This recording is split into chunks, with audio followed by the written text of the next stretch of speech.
Once again for having me here. It's always one of the highlights of my year when I'm able to come back and participate in the society. My talk is on complications of interventional pain management. I have three sayings to make, and I think that when you practice interventional pain management, you have to reconcile the fact that you may get into difficulty. I had an interesting interaction at the ASPN meeting in Miami 2 weeks ago. I met a senior level interventional pain physician, very famous, who said to me, we were talking complications in preparation of coming here. He said, you know, I've never had a complication. And he said it straight-faced. Well, he happens to practice in my state, and I happen to have reviewed 3 cases from insurance carriers who sent to me with devastating complications where his name just happened to be attached to the operative report. So, you know, denial is a very interesting thing. And I think that if you don't get sued for something, that's good, but that doesn't mean that something bad didn't happen. I've got 3 sayings, and this is from the great George Santayana. Those who forget the past are condemned to relive it or repeat it. Confucius was the first person to say this. It's better to be lucky than good, and good judgment comes from experience. Unfortunately, our experiences tend to come from bad judgment. Very important paper here. This was organized by Jim Rathmel up at the Brigham, but it includes a lot of great authors, and it looked at retrospective review of the things that happened that lead to medical malpractice claims with interventional pain. There were 126 closed claims. The median payment was $175,000. Most of us carry malpractice insurance with layers, 1 million, 3 million, and so forth. And that's still a pretty substantial amount of money to pay out for a case. The things that were noted as implicated in an adverse outcome were improper performance of the procedure, allegedly a non-sterile technique, unintentional dural puncture, and perceived deficits in the technical skill of the practitioner. Now, what did they also find? That lumbar epidural steroids were the highest type of claim, which was led to remediation, or mediation, I should say, and transforaminal injections. Now, that's no surprise because interlaminar injections are the most commonly performed interventional pain procedure, so it stands to reason that there would be a disproportionate number of those that come to claims. And I want to talk a little bit about the interaction between interlaminar injections and transforaminal injections a little bit later on in this discussion. They also found cases of cervical injections as well, as you can imagine, and everything can lead to a claim. I emphasize to you, when you obtain your informed consent from your patient, never minimize the potential for harm.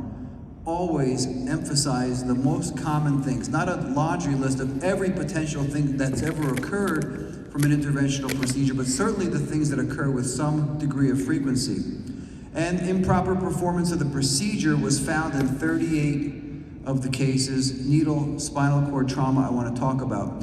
Now, this is interesting, isn't it? Because the alleged medical outcome which led to a claim was worsening of pain. We practice pain management, and I think it's very prudent to tell your patients that what we are doing on their behalf may not only not be successful, but they can leave in a worse state than they came in. And we often neglect that. We often say, well, you may not get better, but otherwise there's no downside. That's not necessarily true, because the #1 reason that patients sue us is because their pain is worse, followed by other things like spinal cord infarct. Technical skill was found to be remiss in up to 83% of cases. Doesn't mean necessarily that that's true, but when you have an expert on the other side critiquing your work, they're going to say that your approach was substandard. Clinical judgment, 63% in those cases which were ultimately successful. This is actually a more interesting paper to me, the paper of Kenneth, published in Pain Physician in 2020, because this encompasses 30 years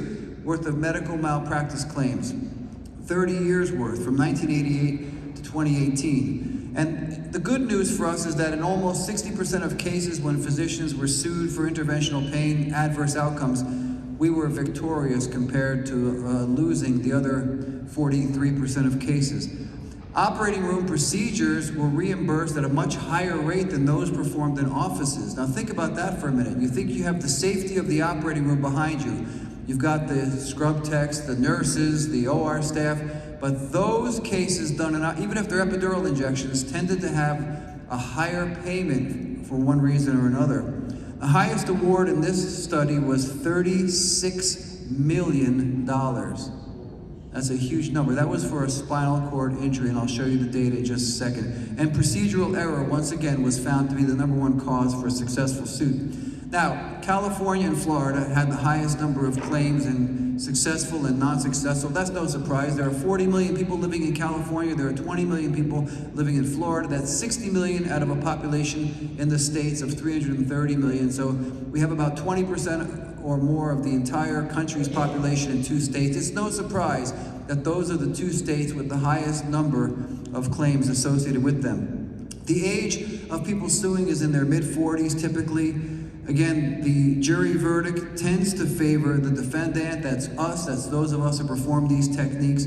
And you can see this is a little bit of a crowded slide. We won't spend much time on it, but sensory and motor deficits were prevalent. If you look here, a procedural error was found to be highest, lack of consent. I actually was an expert in a celiac plexus case, and I'll talk about that towards the end, which led to an adverse outcome. The adverse outcome, which led to an almost $8 million award, was due to lack of consent. That was the #1 factor, apparently. Payouts for nerve injury, again, up to $36 million. Sensory injury, motor injury. Obviously, an injury to the peripheral nervous system is much less costly in terms of the awards, generally speaking, than those of the central neuraxis. Epidural injections, the good news is that in 2/3 of cases, the physician was victorious. Facet joint injections, it was 50-50 between plaintiff, that's the person bringing the suit, and the physician, defendant. But the bad news is that in the intrathecal pump cases, it was 100% in favor in one regard or the other for the plaintiff. Physicians were not victorious in this survey. So let's go through a couple of worst case scenarios. I'll talk about paralysis, I'll talk about infection, and I'll talk about death. What about the so-called controversy between transforaminal injections and interlaminar injections? By a show of hands, if you have a person with a single level L4, L5 disc herniation and unilateral radicular pain, how many people in the audience would select a transforaminal injection versus an interlaminar injection? And how many would select an interlaminar injection versus transforaminal? So this is an interesting paper from Chang. The rate of minor complications is up to 10% with transforaminal injections. And Manchikanti pointed out that in about 8% of cases when transforaminal injections are undertaken, there's some type of vascular trespass. It doesn't mean an infarction, it doesn't mean a nerve injury, but up to 8% of cases there will be some evidence of entering either a vein or an artery. And these are the case reports which were in this paper. You'll see paraplegia, epidural abscess, many cases of paraplegia, hematomas, and dural puncture. So in 2014, in April actually 23rd of 14, the United States Food and Drug Administration came forth with this really important proclamation. They stated that anybody doing epidural injections had a duty to warn patients that epidural injections of steroids could lead to blindness, paralysis, stroke, and death. And I went back and pulled this paper up, and I realized that there were 17 references attached to this proclamation. 14 of them were exclusive to transforaminal injections. So they actually had the right message, but they had the wrong target. It wasn't interlaminar injections that they ought to be targeting, but really transforaminal. In fact, I went to Silver Springs, Maryland that year and testified in front of the United States Food and Drug Administration and told them that they had the message wrong. In fact, this is what the message should have been, that using transforaminal epidural injections can potentially lead to blindness, paralysis, stroke, and death. And we actually, Manchikanti, myself, and some other actually took to task the multidisciplinary work group, which made some recommendations. After the FDA came out with this proclamation, they said we should be using things like digital subtraction angiography for all our epidural injections. Show of hands, how many individuals here routinely use digital subtraction angiography? We've got 2 or 3 people. And so, you heard Dr. Fox earlier today talk about the so-called ventral epidural space. That's where this red line is over here. That's the interface between the exiting spinal nerve root and the pathology of the intervertebral disc. The disc is loaded with chemical mediators of inflammation. We have histamine, lactate, bradykinin, substance P, calcitonin, gene-related peptide, vasoactive intestinal peptide, and phospholipase A2. And so the whole premise behind doing a steroid injection is to neutralize phospholipase A2 egressing from that injured intervertebral disc before it really causes havoc at the nerve root. But you can see here that a transforaminal injection targets laterally, we all know that. A parasagittal injection, meaning off midline injection, can accomplish exactly the same result. And I'll show you the data behind that. Because we have to be cognizant of the fact that we have a vertebromedullary artery directly ventral to the nerve root in the intervertebral frame, and we don't know exactly what that relationship is. It can be variable, and of course a transforaminal injection can potentially cause trespass of that radiculomedullary artery. And if you do have trespass of the radiculomedullary artery, it is possible to cause thrombosis, embolization, and infarction. So digital subtraction angiography, I know that some of you are keen on it. It costs more money. The radiation exposure is about 10 times to each individual in that room compared to conventional fluoroscopy. So it has a cost issue, it's got an exposure issue, and it doesn't necessarily exclude people from getting paralyzed. Here's a case report that came out of my hometown in Chicago. 79-year-old individual came in for transforaminal injection at L5S1. Remember that level. Now there's a little artery there, well, not very well known. Some French people, Desproges and Gauthieron, labeled that artery as a radiculomedullary artery. And so the injection was conducted. They used extension tubing. They used a local anesthetic test dose. Immediately following the injection, the patient screamed out in horrific chest pain. They thought the patient was having a myocardial infarction, but the patient was not having a myocardial infarction. The patient was having a spinal cord infarction at T6, T7 from an L5S1 injection. The patient went on to be completely paraplegic, and that was how he remained for the rest of his life. Here's another case that came out of my hometown, a $2.3 million award for an individual having an L4-5, L5S1 transforaminal injection. Unclear whether just regular conventional fluoroscopy was utilized or whether a digital subtraction was used, but this was another case from a major medical center in the Chicagoland area. This is a fascinating case that occurred all the way back in 2003. It went to trial. There was an award in 2005. A well-known FSIPP participant, former board member, had this occur. $6 million settlement. They were doing a T12 to L1 transforaminal injection for somebody with a vertebral compression fracture. And again, not many of us treat pain from vertebral compression fractures with transforaminal injections. I suppose that's acceptable. But they had an infarct of the cord, and remember, this is now 18 years ago, and the award in that case was about $6 million. So George Chang Chen, you've all met him. He's a noted participant at ASIP, FSIPP, everywhere. He runs a tremendous ultrasound course. He and I looked at the phenomenon of digital subtraction angiography, and we said this is not only not useful, but also often confusing. In the case that I showed you earlier, they confused the spread of contrast. They thought it was intravenous when in fact it was intra-arterial. And we looked at, we published a paper, Meet Nagpal, who was formerly in San Antonio, myself, George, and others, looked at 383 articles that studied digital subtraction angiography. And it was interesting to us that while DSA was useful to find venous spread of contrast, it was totally useless in finding arterial contrast. So here you have a modality. It costs whatever, $30,000, $40,000, $50,000 to equip your fluoroscopy with DSA. It exposes you and your x-ray tech and the patient to 10 times the amount of ionizing radiation as fluoroscopy, and it doesn't work. Let's talk about efficacy, because I saw a show of hands equally spread in the room about who would choose an interlaminar injection versus transforaminal injection. And so this is a paper that we published. Again, George Chang Chen, myself, Andrea Trescott was here. We looked at interlaminar injections for single-level disc problems versus transforaminal injections. We had 506 total patients, 249 prospective, and we found high heterogeneity between the patients. So what did we find when we compared patients having interlaminar epidural steroid injections versus transforaminal? We studied patients for up to 12 months. Well, in the first 2 weeks, the patients who had transforaminal injections had slightly better pain relief.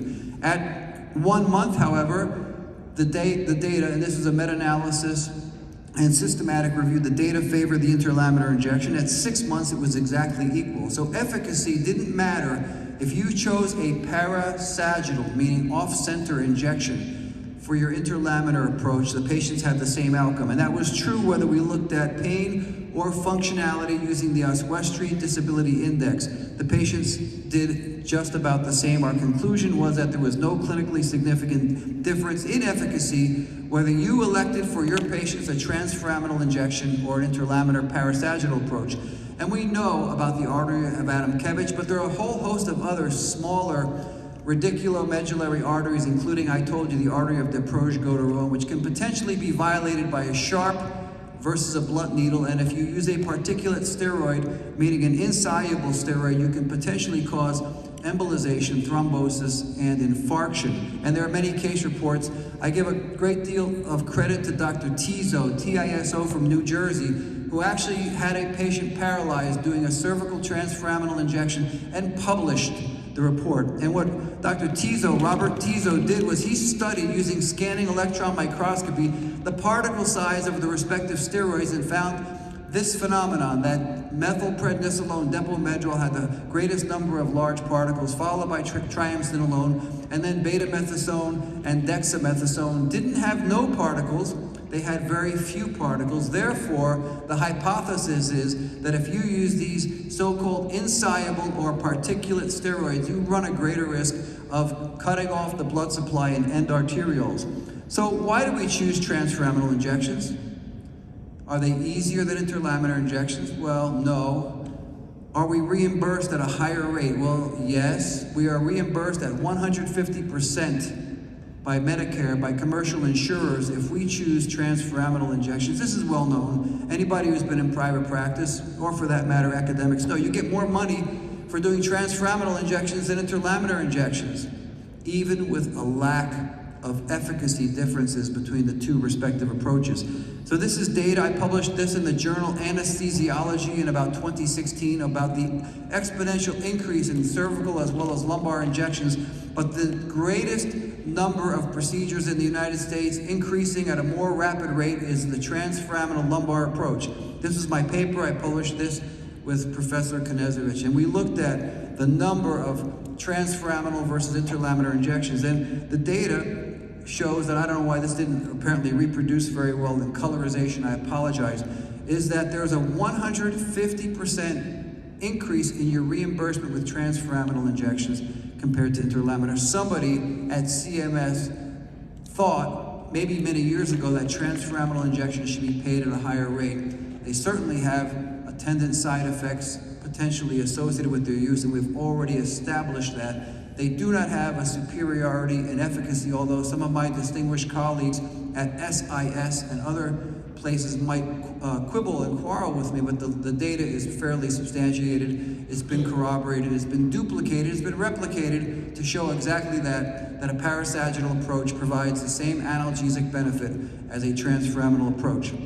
And so you can see that Medicare spending has gone up, way up, for transforaminal lumbar injections, while it has stayed at a much slower incline pace for interlaminar injections. So my recommendations on this topic, before we move to the next topic, is that there's no medical or scientific basis for selecting transforaminal injection. If we're totally brutally honest, I think we can come to some reconciliation that we primarily make that selection not necessarily for patient benefit, but because we want our practice to benefit exponentially compared to interlaminar injections.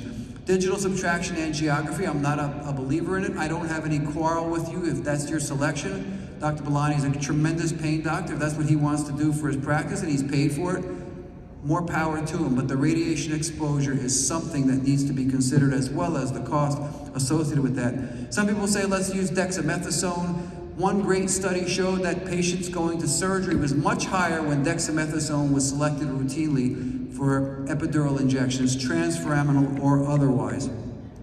Now let's go through a couple of worst case scenarios. I already talked about infection, I already talked about paralysis, and I will talk about death too. So there are three types of major infections that you can incur performing interventional pain management. A superficial infection, which is the most common in the incision. Deep incisionals, those are catastrophic when they occur, and we almost never see organ or space infections.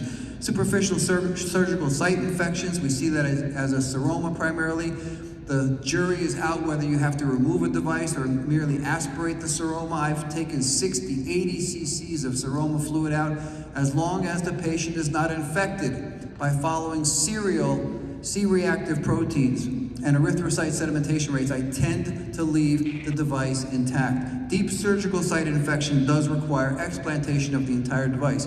Of course, the worst possible scenario is an osteomyelitis, discitis, some type of space-occupying lesion. Does this occur? Yes, with some degree of frequency.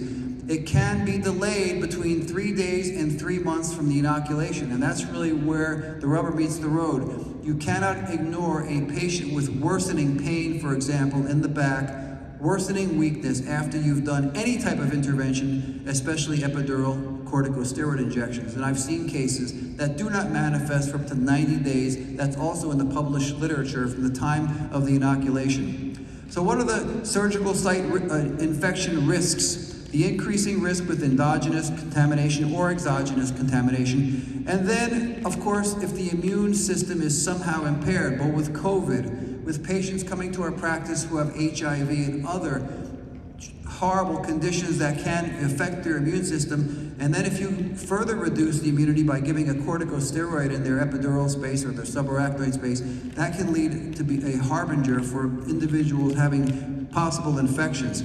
The National Nosocomial Infection Surveillance System has a risk index, and there are 8 factors that they suggest to be risk factors for the development of infection. We'll go through them. Clearly, somebody who's an American Society of Anesthesiologists 3 or higher is at a higher risk. An operation classified as contaminated or dirty is a higher risk. And you should also monitor how long it takes you to do a procedure. If it takes you 2 hours to do a spinal cord stimulator implant, well, you're in the lower quartile, the lower 25th percentile nationally. It should be taking you somewhere between 45 minutes to an hour and a half based on statistics. So if you're an outlier in terms of how long it takes you with your surgical technique, you are potentially putting your patients at risk for infections. These are the 8 factors that the NNSI suggested back in 2015 as being risk factors for the development of infection. Obviously, advanced age, ASA classification greater than 3, malnutrition, low serum albumin, radiotherapy, chronic steroid use, and then I highlighted 2 other possible risk factors, obesity and surgery. And I highlighted them because we studied them prospectively and in a randomized fashion at my former practice, and we published this. I'll show you the data. So smoking and obesity are 2 factors that don't necessarily increase risk, and I'll show you how that works. This is one of our first papers.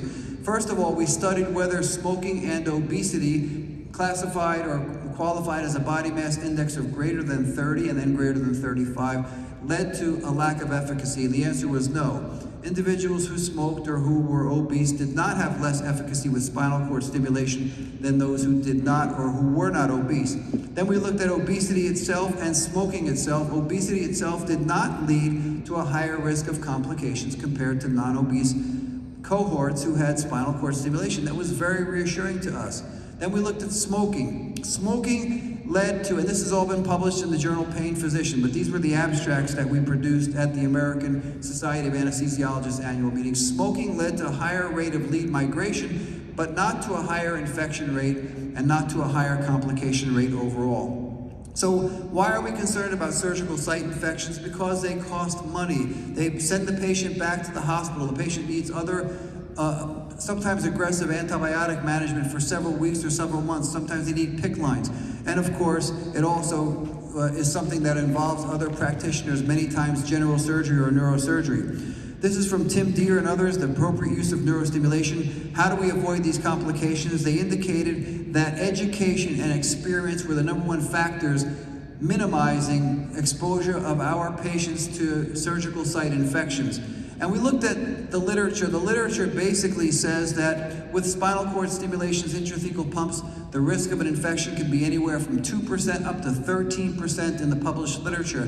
How does that compare to orthopedic joint replacement surgery, for example? Well, the incidence is 2%. So we're at a much higher rate, even in contemporary practice, compared to when this article was published. How about something like a ventricular assist device? Well, that has a 40% possible risk of infection. That's a much higher risk than our implantables do. But we have not done a good job of minimizing infection risk with spinal cord stimulators and intrathecal drug delivery systems. Here in our paper with Deere, the rate was stated to be between 3.4 and 4.6%. The best outcome was prolonged antibiotics. The worst outcome, of course, was some type of catastrophic neurological condition like meningitis. Here's a nice paper from Nagy McHale from the Cleveland Clinic.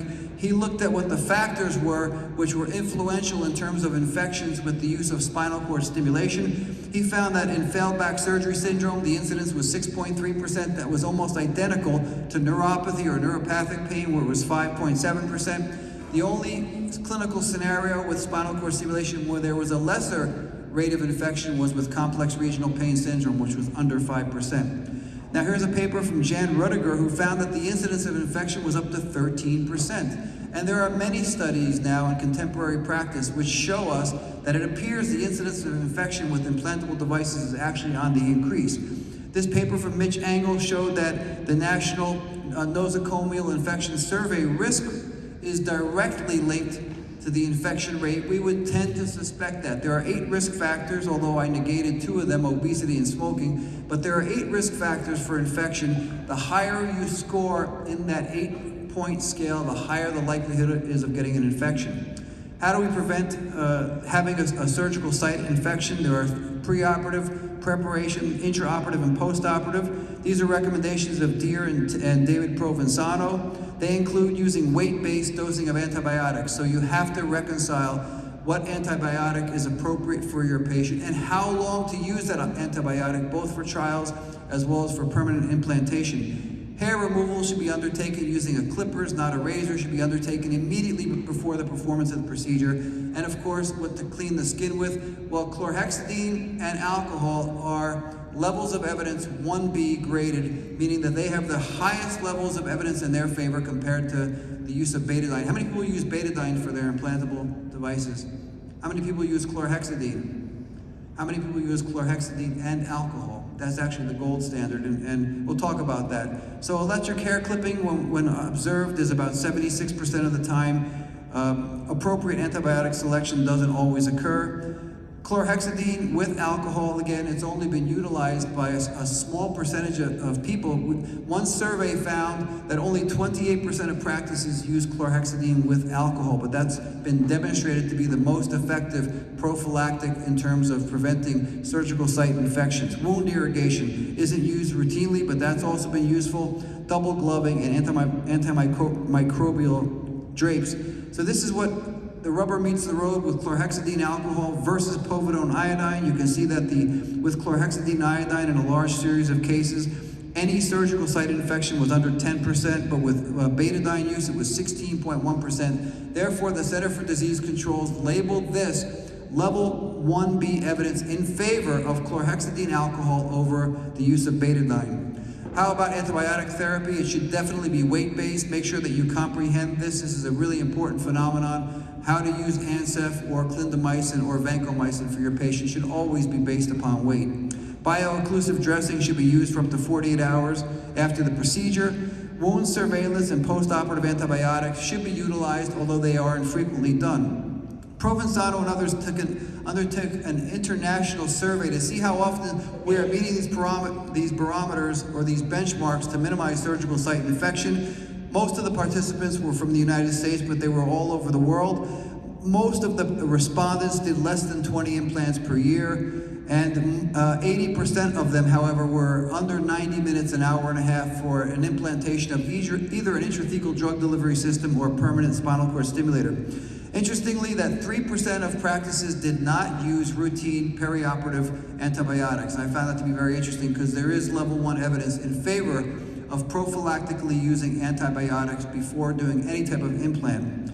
The use of clippers immediately before the procedure in lieu of shaving hair off the back or the targeted site versus not doing anything was only about 3/4. Cleaning the skin, only 28% of respondents used chlorhexidine and alcohol, which again, this is a very high level of evidence according to the Center for Disease Control. Other people used betadine to a lower percentage, and some used only chlorhexidine alone. The other thing is, if you use chlorhexidine and alcohol, you have to let it dry in the skin. There are some hospitals and some surgical centers that won't let you touch the patient for a minimum of 3 minutes after you apply your antiseptic. And I've seen some surgeons, some proceduralists jump right in. They swab the skin with chlorhexidine, and they want to jump right in and start the procedure, but the minimum waiting time should be no less than 3 minutes. How long should you use an antibiotic after a permanent? Again, there's all over the place, but the recommendations are 4 to 7 days after an implantable device. So what do you do if you suspect an infection? Patient has pain, has increasing redness, swelling, maybe there's a discharge. You assess the situation.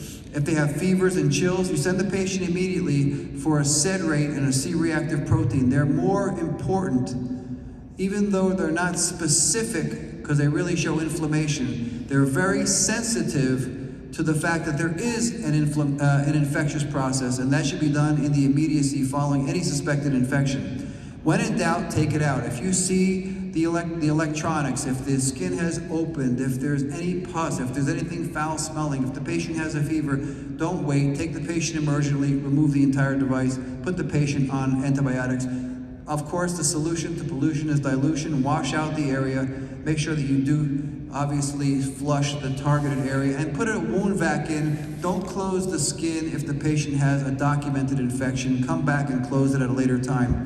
I'm going to finish up in the next 2 minutes the last two topics, which will be death and interventional pain management. Here's a case, a very important case. This was a case I mentioned earlier. This was a celiac plexus block where the patient was paralyzed and died. And the reason why it's important, I served as an expert witness in the defense of the person performing the technique. And why was it interesting? It was interesting because the plaintiff's attorney came and asked for $250,000. And I told the defense attorney for the doctor, I said, please settle this. This is a terrible case. Please settle it. And he said, no, we're going to win the case. You're the expert. We're going to win the case. And I said, no. I said, there's some really bad things in the chart.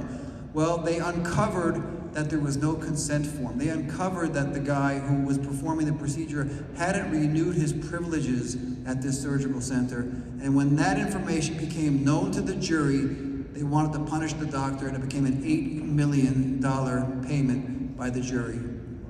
Here's another one where I was involved, a $3 million payment. A lady comes into a surgical center, outpatient center. She's got 4 kids. The husband and all 4 kids are in the waiting area. She comes in for a cervical epidural steroid injection under sedation, heavy sedation. At the conclusion of the procedure, she goes to the recovery area. The nurse puts her in one of those blue chairs, reclining chairs, and the nurse goes out to take a personal phone call and is gone for 17 minutes.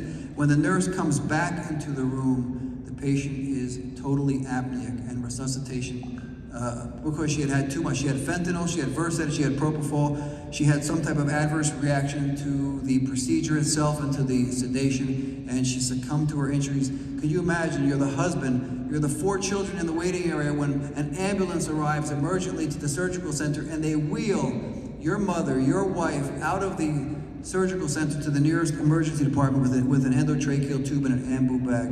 And that was a $3 million case. Here's one that we did pretty well on. It was a $350,000 case. Patient had an allergy to shellfish and iodine, but underwent a procedure anyway, had an anaphylactic reaction and died.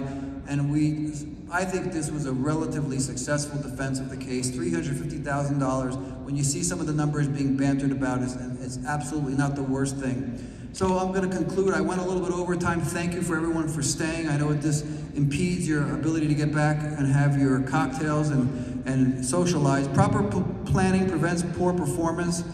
Number 1 is to determine if a patient actually needs a transforaminal injections. I do them every single day. But make sure you have a bona fide reason, because it's not based on efficacy.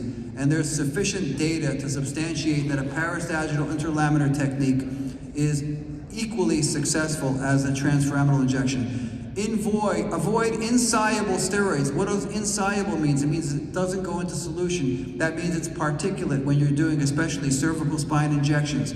Remember that digital subtraction angiography doesn't have any level of evidence in support of its use, but if you're using it, so be it. Avoid deep sedation. That lady who succumbed in the recovery area in the blue chair had too much sedation. Go slow, go easy.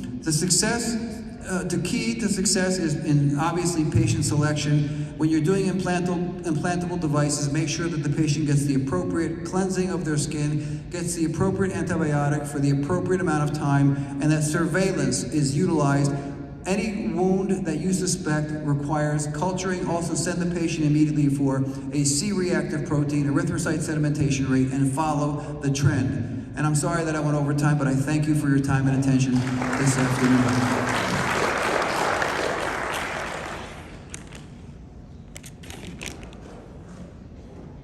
That includes our day. Thanks you guys for staying so late. There is a bar downstairs, restaurant to there. There's happy hour down there from 6:30 to 7.